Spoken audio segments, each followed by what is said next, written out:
I'm Dirk Hetfield, and by the end of our broadcast, you're going to want to go to church. Trust me. Great weather, great people, and an all-around great place to live. This is the Neighborhood News. Front page news from your backyard. Welcome to the neighborhood. The team received some distressing news this morning that Frank got a speeding ticket. While sorting through the daily fan mail and death threats, our interns found a letter from the very city itself. We wondered, was it a congratulations from the mayor? Maybe an invitation to the News Anchor Awards? Nope, it was a bill demanding real American dollars along with this unflattering picture of Frank in what appears to be one of his bat out of hell benders. Well, allow me to issue the following verbal retort to the city. Prove it. That could be anyone in the driver's seat. You know, a hasty internet search revealed that these tickets can be challenged, and I intend to fight for Frank's rights and what's left of the station's disaster budget. Frank is one of the best drivers I've ever seen. I wish I could demote him to be my personal chauffeur, he's that good. Everyone at the studio can vouch for our buddy Frank. He does not deserve this speeding ticket. If the fine is not dissolved, we will rally every able-bodied citizen in the neighborhood to protest in the streets, because this is ridiculous. Please use hashtag #FreeFrank and hashtag #NotMyNeighborhood to voice your anger with this velocity travesty. They'll have to pry Frank's money out of our cold, dead hands. But now on to some lighter news. Clown sighting. Yep, the first clown of the season was sighted in the neighborhood this week. Was there a party? Is the circus back in town? We could hardly keep our composure while waiting to interview everyone on this joyous surprise. However, after some quick reconnaissance, it became apparent that we were the only individuals to see this clown walking around at 2 a.m. Sunday morning. Our delight turned to intrigue, which then gave way to desperation as we scrambled to write while the story was hot. And that's when we discovered a young lad from the local high school who also had eyes on our clown prize. Trevor was at the annual bonfire hosted by the high school football team and cheer squad just outside town. He said the location remains undisclosed to keep all the narcs away, which I thought was a bit of an unnecessary phrasing. I mean, I was just asking. But it was at this bonfire that Trevor noticed a colorful-looking figure holding what appeared to be a large knife covered in beet juice. By his own omission, that brief sighting was all he could remember from the long, hazy weekend. He elaborated further by saying he was pretty distracted at the time and only interested in getting that sweet, sweet high school pussy. So it looks like our trail had gone dry.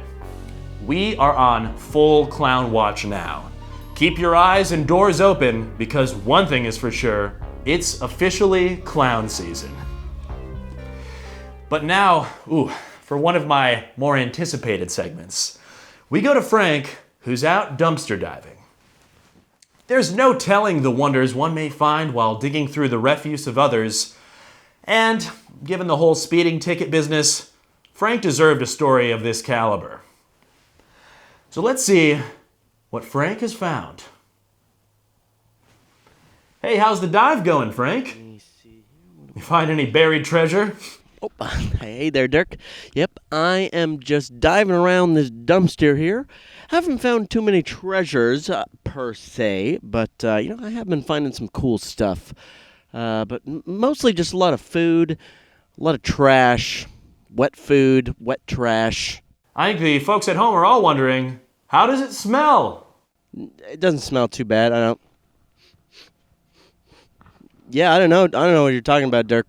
It smells fine to me. Whew. Yeah. Everyone, we have to remember to hose Frank down when he comes back to the office. He's gonna reek. I'll be honest. I've seen better. Just a lot of garbage. Really, just a lot of trash that I normally wouldn't find myself in. But I'm really trying this week. All right, Dirk. I'm trying to find something cool. And just not a whole lot in here. Frank, just look over to the side. What is that large black bag by the dumpster? black bag? Looks like shoes are poking out of it or something. Hey, those shoes look like those could be a good fit. Oh, yeah. Ooh. Oh, man. This guy is real messed up. It is like 5 p.m. and he is still dead asleep in this alleyway. Frank, I don't think that person's asleep. I think that is a dead body. Dead body? Oh, actually, would make a lot of sense with the black bag and everything. If this is a dead body, then this has got to have a... Don't look at its belongings. Do you want to bring another curse back to the news station? Dead men always leave their wallets behind. Let's see how much money exactly this... Holy moly. Oh, my God. There's a lot of 50s in here. Dude, Dirk, I think there's like $1,000 in here. How much? Okay, all right, look. Just call the police and get out of there. This wallet is going to answer a lot of problems. Let me just put this on in here and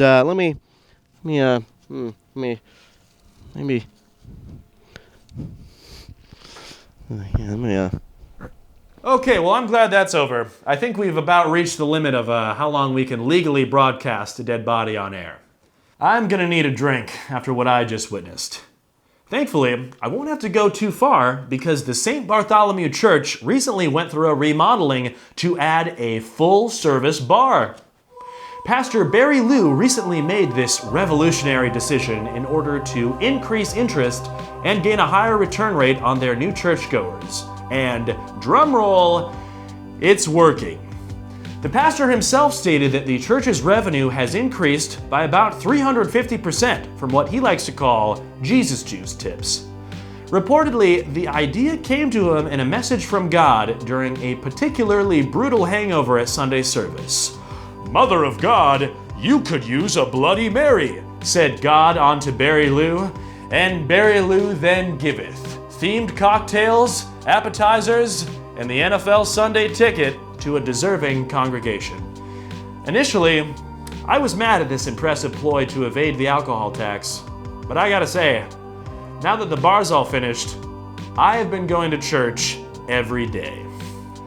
In fact, that's my weekend suggestion for the week. Go to church!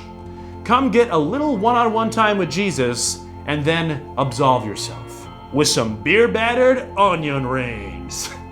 We actually just got a foosball table, and I could really use a partner for doubles tourney this Saturday.